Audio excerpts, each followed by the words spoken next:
And live from the broadcasting house here in Nairobi, you're just in time for KBC Lunchtime News on the 16th day of March 2021. Glad you made the time. And of course, you can be part of this broadcast via all our social media platform. We are live on Facebook, on YouTube, and also on Twitter. Not forgetting our KBC app. My name is Njue. Lensa Odingo will be handling the sign language interpretation for this live newscast. Straight to the news. Police in Kabete, Kiambu County have confiscated 100 liters of illicit brew and arrested 5 suspects believed to be behind the sale. Kabete Sub-County Deputy Commissioner Caroline Imaya, who was speaking after a police crackdown, said the liquor will be taken to the government laboratory for testing. Imaya also urged members of the public to be at the forefront in curbing production and consumption of illicit brew. I think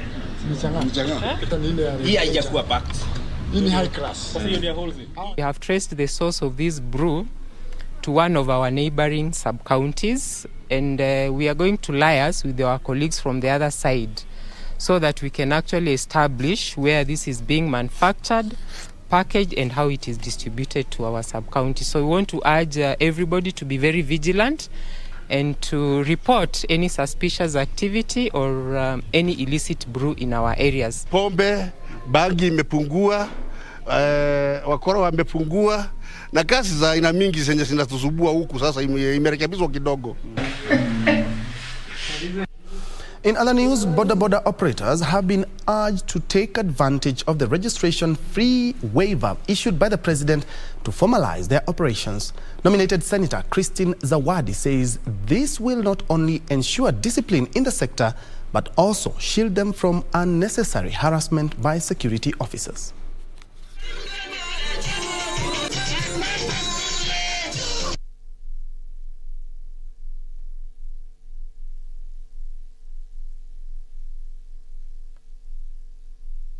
Mheshimiwa Uhuru Muigai Kenyatta amefutilia mbali yale malipo ambayo hulipwa ndio mtu akaweza kupata kile kibali cha license. Vijana wote hawa waende huduma centers, waende wajisajili na watatengenezewa license zao bure bila hata shilingi. Tunazungumzia yale mashamba ya tangu beberu, yale mashamba ambayo yanamilikiwa na Waarabu hasa ndio ambao wanamiliki hayo mashamba, ambayo watu wetu wamekuwa maskota miaka hiyo mpaka leo. Hayo ndio mashamba ambayo Mheshimiwa Gavana na chama cha PAA kwa ujumla inazungumzia.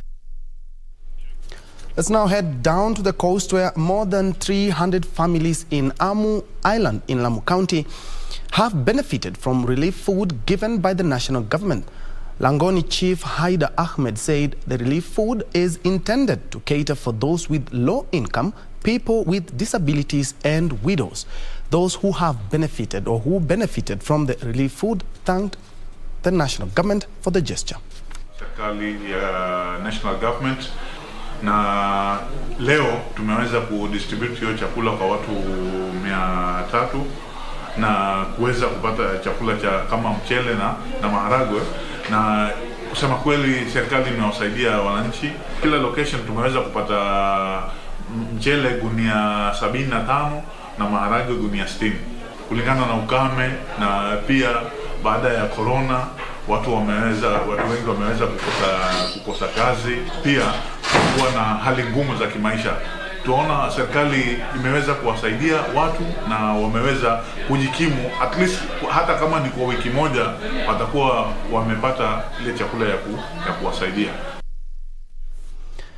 And still at the Coast Regional Commissioner John Elungata has tasked reputable private security firms in the region to vet guards prior to recruitment.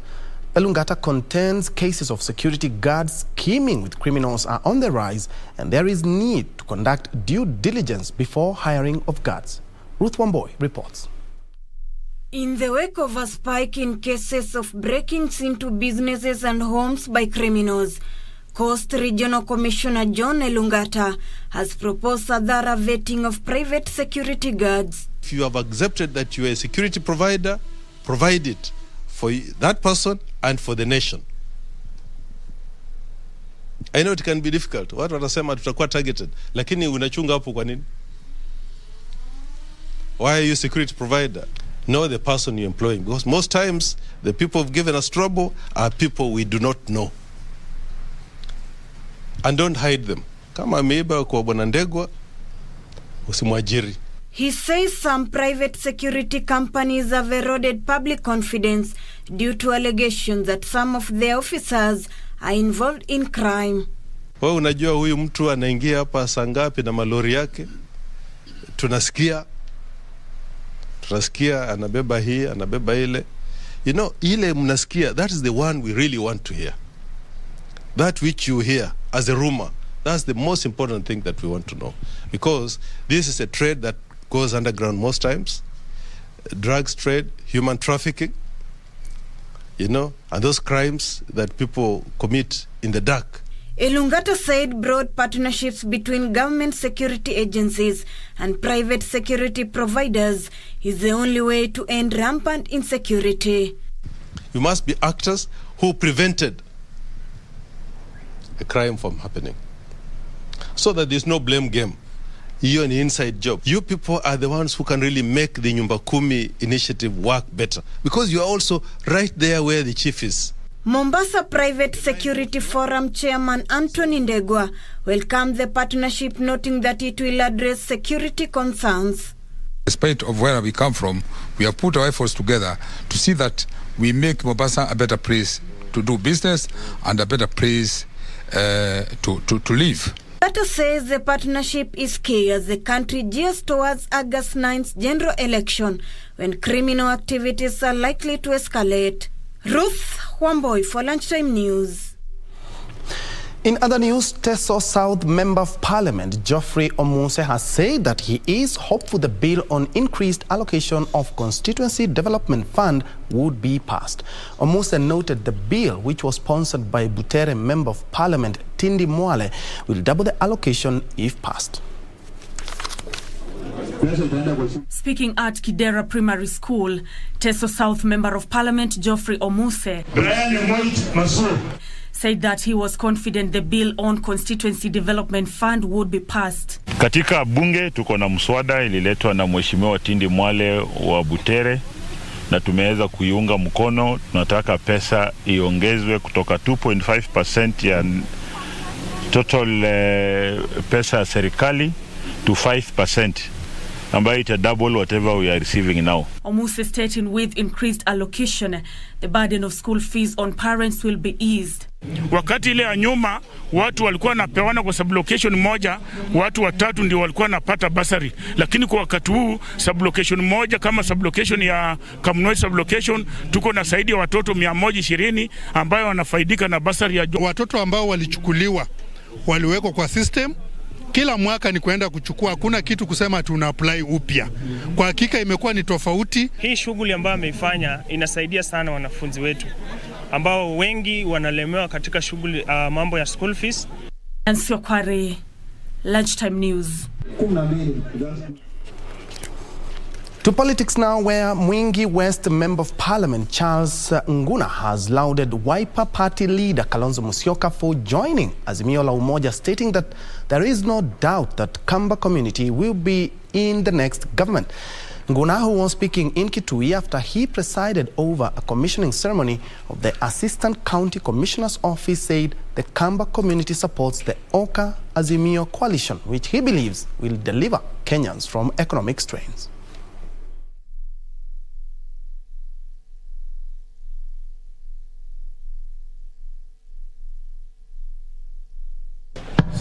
I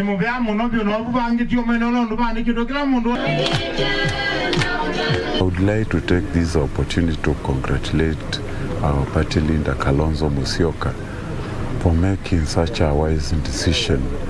I know it took a lot of time, but some of the things we had to ensure it's this coalition agreement is totally under good care with the President Uhuru Kenyatta. Now, a multi-sectoral technical working group committee is in Kisii, has developed is developing a plan of action that seeks to help eradicate early pregnancies. The committee is at the same time urging stakeholders in the community to pool resources and work together to ending teenage pregnancy in the country by the year 2030.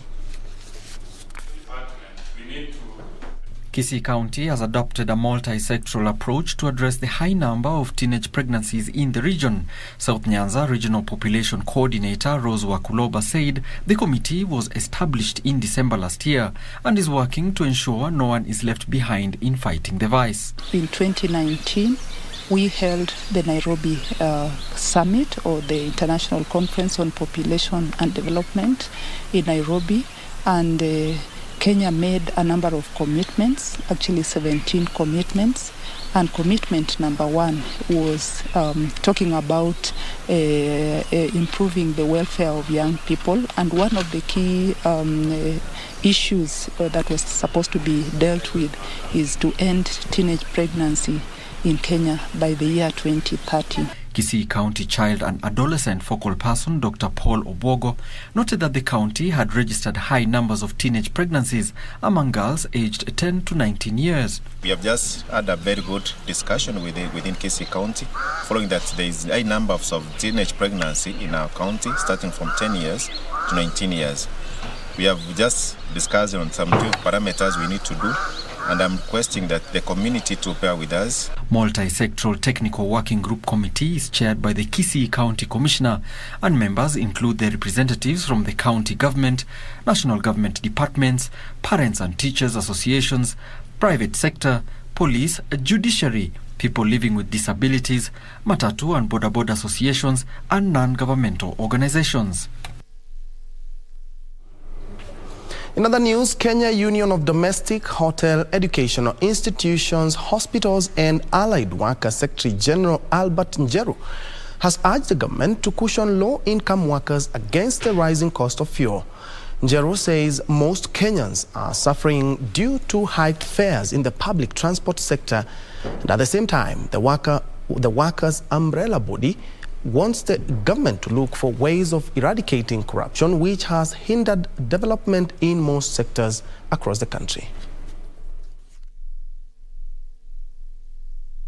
Where we appreciate and we recognize the cost of fuel across the world, more specifically as a result of what is happening with Russia and Ukraine, it is high time we start thinking. Or now we are going to address the issue of inflation rate. Right now the inflation is almost 15%, and we are wondering, how shall we continue, how shall Kenyan workers, Kenyan farmers, public matatu people, private means people, shall I be able to survive with the existing economy? With this in mind, we are calling upon the government. We are calling upon the investors. We are calling in front of the employers. Let's, as quickly as yesterday, look for ways and means for compensating our workers, farmers, on how we can be able to earn a living. This living, we are no longer talking about minimum wage. We would like to have a living wage.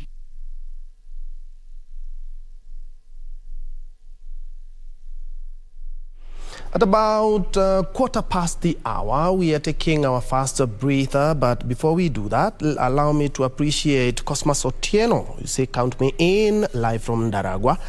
We have Arkoyet Kaldit watching live from Kericho, Lavi Donald watching from Malava, Kakamega County. We also have Mian Zoina say, I'm here with you. Be right back after these messages.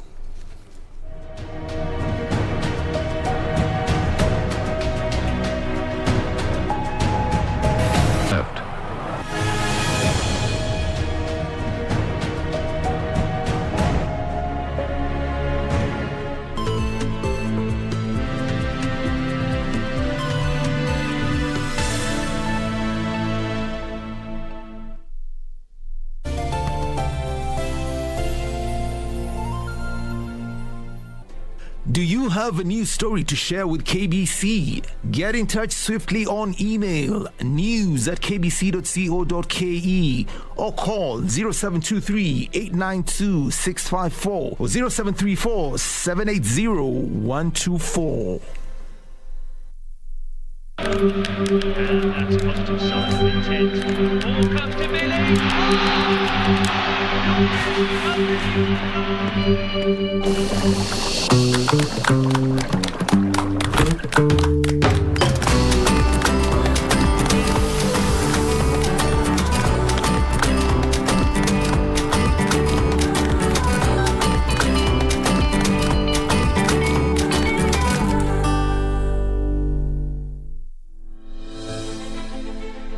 Are you an aspiring candidate in the upcoming general elections? Do you want your agenda and manifesto to reach your voters effectively? At KBC, we have the most comprehensive and credible online platform that has profiles of all prospective candidates. Log on to www.kbc.co.ke/2022 aspirants and let Kenyans know more about you, your past achievements, your manifesto, and your development agenda once you get elected to office. What's more, the website is easy to navigate. We will create your profile, post pictures and short videos with your campaign messages at affordable hosting fees. Log on to www.kbc.co.ke/2022 aspirants today and establish your brand authority as we lead towards the forthcoming general elections.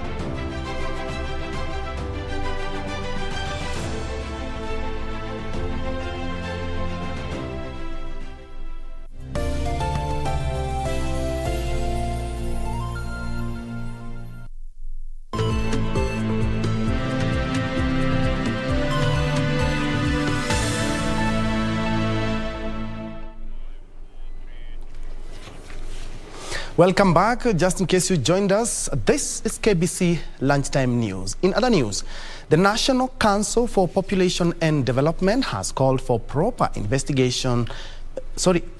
investment in the young generation to secure the country's future. NCPD Director General Dr. Mohamed Sheikh says without providing the youth with the right skills and opportunities, the country's development is in jeopardy. Sheikh was speaking during an engagement forum with media professionals where the State Department of Planning and Media Council of Kenya entered into a strategic partnership that will shape the narrative on population and development.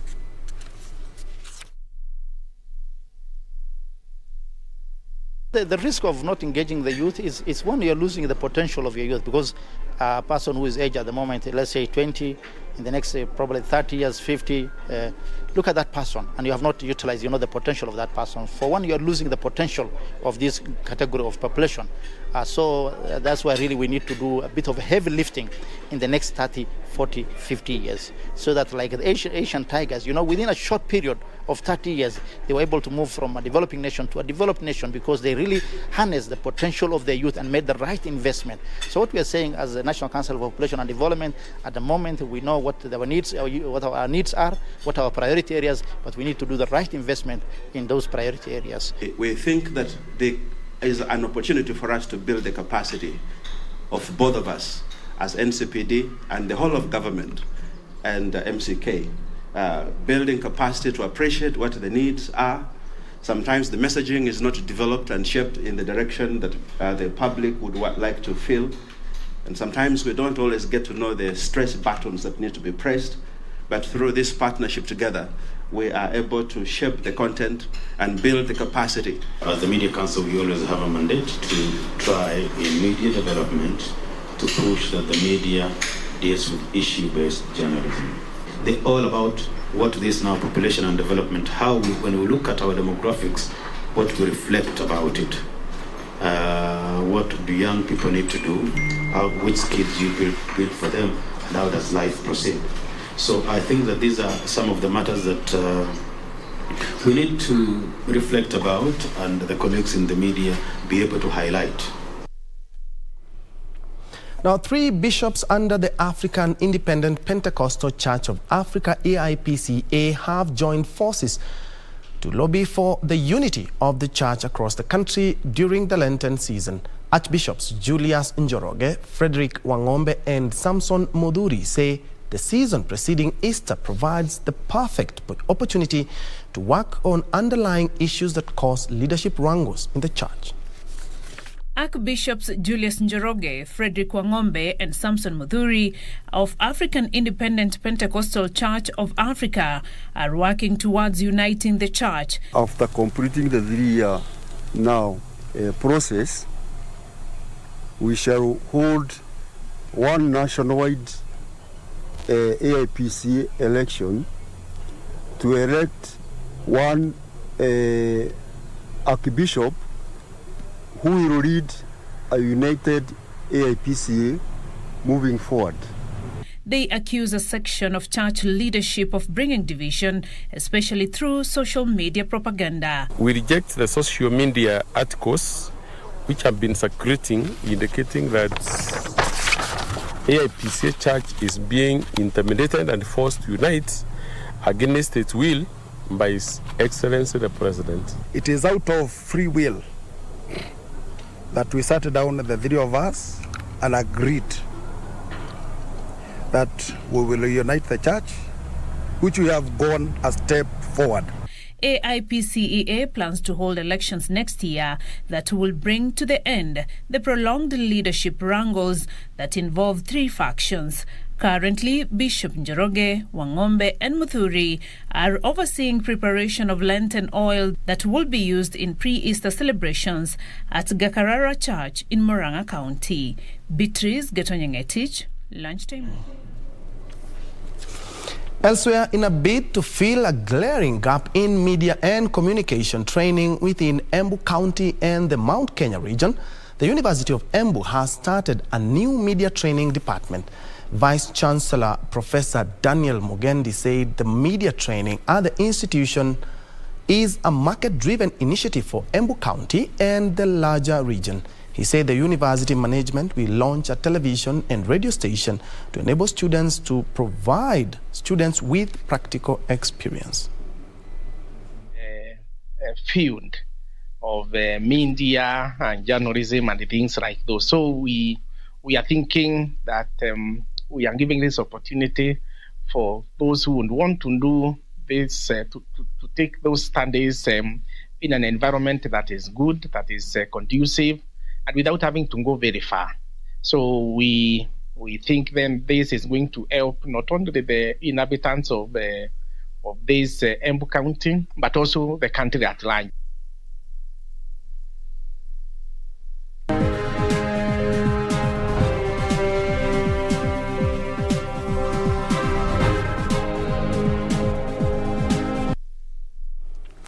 In business, Ethiopia is facing an increasing inflation rate and struggling to deliver humanitarian aid to millions of its own residents caught in the drought and civil war as a consequence of the ongoing Russia-Ukraine conflict. Food and oil prices have gone up in the country, making citizens dig deeper into their pockets. Here are the details of this and much more from across Africa. Concerns over oil price hikes and supply shortages are growing in the country as the situation in Ukraine continues to have far-reaching impacts. Ethiopia doesn't have any oil resources, so any impact on oil price will influence it. The Russia-Ukraine conflict is also creating difficulties for the country's wheat import and hampering the country's efforts to provide humanitarian aid to 15 million residents affected by drought and caught in the war in the northern Tigray region. The government is trying to come up with remedies that will curb inflation and strengthen its economy. Meanwhile, Airtel Nigeria has announced the introduction of a new value offering that will afford customers the opportunity to roam their lines in over 100 international destinations, including Ghana, the United Kingdom, Canada, United States of America, Kenya, and the United Arab Emirates. The idea behind the move is to allow its customers to roam their lines while abroad without fear of high roaming costs and enjoy calls at almost local rates in the countries they are visiting while using their Airtel lines. The idea behind the move is to allow its customers to roam their lines while abroad without fear of high roaming costs and enjoy calls at almost local rates in countries they are visiting while using their Airtel lines, thereby eliminating the need to purchase a local makeshift SIM. The plan is available to both prepaid and postpaid customers, and no opt-in code is required to activate the offer. Finally, South Africa's aviation regulator has indefinitely grounded a fleet owned by Comair, a British Airways franchise, following a series of safety incidents. This comes a day after the airline was suspended, after it failed to convince the South African Civil Aviation Authority that it had adequately addressed the safety issues because the plane made an emergency landing just a few minutes after taking off, with dramatic videos on social media showing scared passengers crying and praying loudly on board. Comair operates regional and local flights in South Africa for British Airways and budget airline Kulula, though it is unclear when it will resume flying.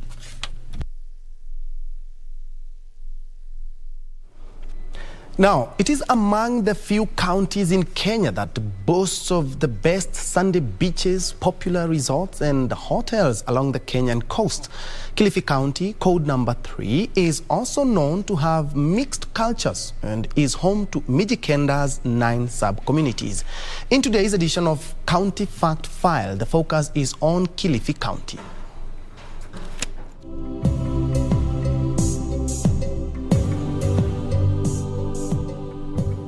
Kilifi County, county number 3, is located in Kenya's coastal region. It is home to the Mijikenda's 9 sub-communities that include Giriama, Chonyi, Rabai, Digo, Duruma, Jibana, Kambe, Kauma and Ribe. With a population of close to 1.5 million as per the 2019 Kenya Housing and Population Census, the county covers an area of 12,000 kilometers squared. Kilifi County borders Tana River County to the north, Taita Taveta County to the west, Mombasa and Kwale counties to the south, as well as the Indian Ocean to the east. Kilifi County has 508,000 registered voters as per the 2017 Independent Electorate Boundaries Commission register and has its headquarters in Kilifi town. The county comprises 7 constituencies, namely Kilifi North, Kilifi South, Kaloleni, Rabai, Ganze, Malindi and Magarini. The 7 constituencies are further divided into 35 wards. Amason Jeffa Kingi is Kilifi County's governor, serving his second and final term. Tourism and fishing are the main economic activities in the county, owing to its proximity to the Indian Ocean.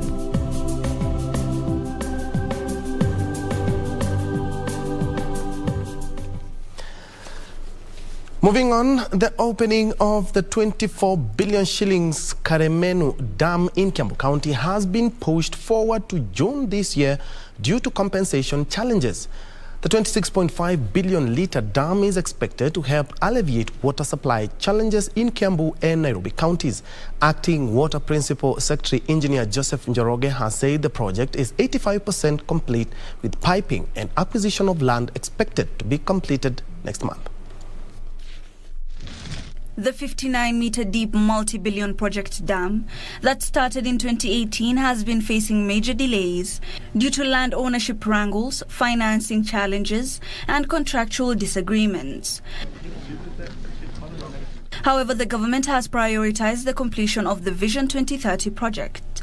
So far, there have been major milestones like tunnel breakthrough, completion of tunnel secondary lining, river diversion, substantial completion of dam foundation treatment works, and pipeline works. We will have all the works completed, and we will now be able to fully utilize this dam. By that time, we will have gone quite high in terms of filling the dam. Acting Water Principal Secretary Engineer Joseph Njoroge says the dam would generate 70 billion litres of water per day and is expected to address water shortages in Ruiru, Thika, Gatundu, Juja sub-counties as well as Nairobi County. The project now requires 1.2 billion shillings for the acquisition of 350 acres of land and compensation of landowners along the project line. We are now going to close this gate so that we can be able to store the water. And I have been told in 2 months' time, we can now start distributing this water for human consumption downstream.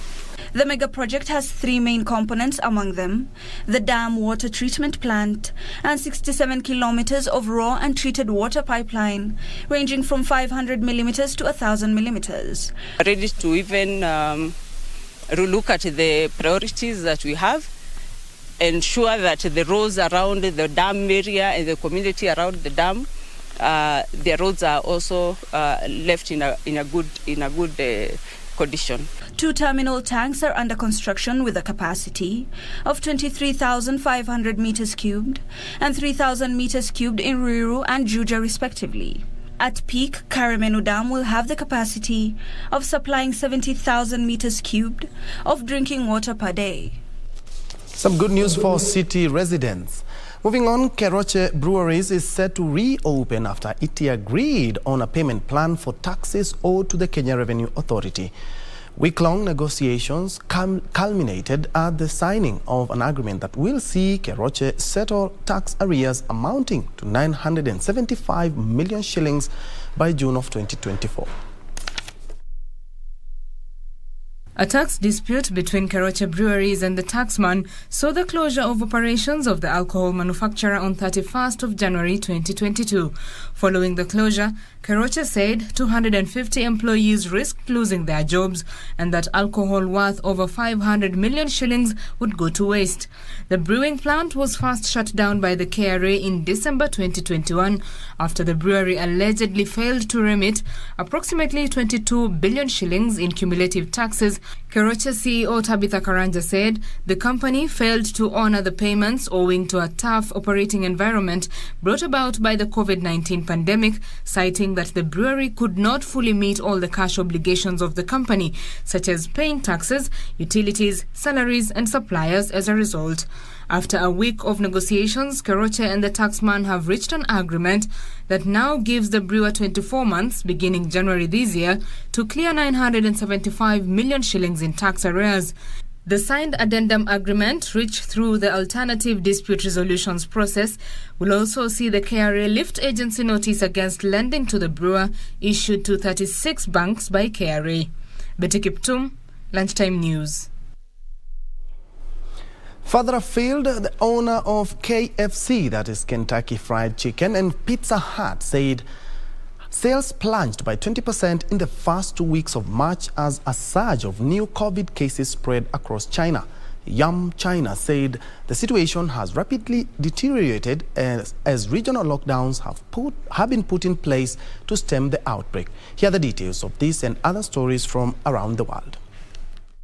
More than 1,100 of its stores are temporarily closed or offering takeaway as sales are still trending down. China's lockdowns are among its biggest since the beginning of the pandemic. They include the Jilin province, home to companies such as car makers Toyota and Volkswagen, as well as technology hub Shenzhen, as the number of new infections of the Omicron variant of COVID rose. Yum China said, entering March, the situation has rapidly deteriorated, with the highly transmissible Omicron variant causing outbreaks across China, including economically important regions of Guangdong, Shanghai, Shandong and Jilin. There are concerns that the restrictions could have an impact on global supply chains. Elsewhere, motoring groups have called for fuel prices to fall as the cost of crude oil fell to its lowest level for 2 weeks. The price of Brent crude, the global benchmark for prices, dropped below $100 a barrel for the first time since the start of March. Petrol prices hit another record high on Monday as oil prices soared after Russia invaded Ukraine, with the price of Brent crude oil hitting a nearly 14-year high at one point. But in the past few days, the price of oil has dropped due to a number of factors, including hopes of progress in ceasefire talks between Russia and Ukraine, and also expectations that demand from China ease as COVID cases there surge. Brent crude fell to about $98 a barrel on Tuesday before recovering some ground. Finally, jet fuel prices are soaring along with other fuel costs, so are airfares. blame the return of a passenger demand rather than fuel prices if you pay more for a flight this spring or summer. The nation's leading airline executives appeared at a JP Morgan investor conference on Tuesday and all spoke of the much stronger demand for air travel than they had been expecting only months ago. Delta and American both said they had record days for passenger bookings last week. Fuel is the second largest expense for airlines, behind labor costs, making up 20% to 25% of operating expenses. Other than Southwest, most carriers do not have long-term fuel contracts, known as fuel hedges, to shield them from spikes in fuel prices. Elsewhere, the government wants local technopreneurs to be directly involved in the development of the innovative ecosystem of Konza Technopolis. Ministry of ICT and Innovation Principal Secretary Jerome Ochieng says Kenyan technopreneurs should take advantage of new partnership opportunities at the smart city to grow innovation, which is considered a critical catalyst in the fast-tracking the country's transformation. Konza has really been running a lot of innovation challenges, of which we invite our local tech companies also to participate in these innovation challenges. And working with friends like the Republic of Korea, we will actually see how we can collaborate, and we actually form some form of friendship. We have Korean government has a very full trust and very good partnership with the Kenyan governments, and then we would like to really deepen our relations based on these MOUs.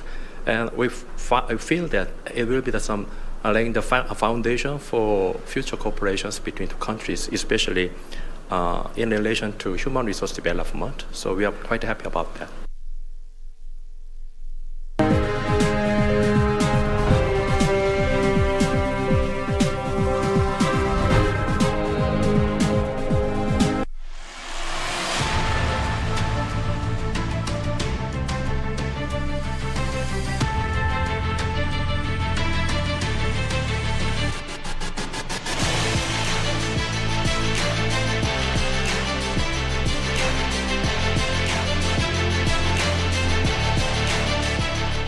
Spanish soccer giants Atletico de Madrid humiliated Manchester United at home by beating them 1-0 to progress to the quarterfinals of the European Champions League on 2-1 goal aggregate.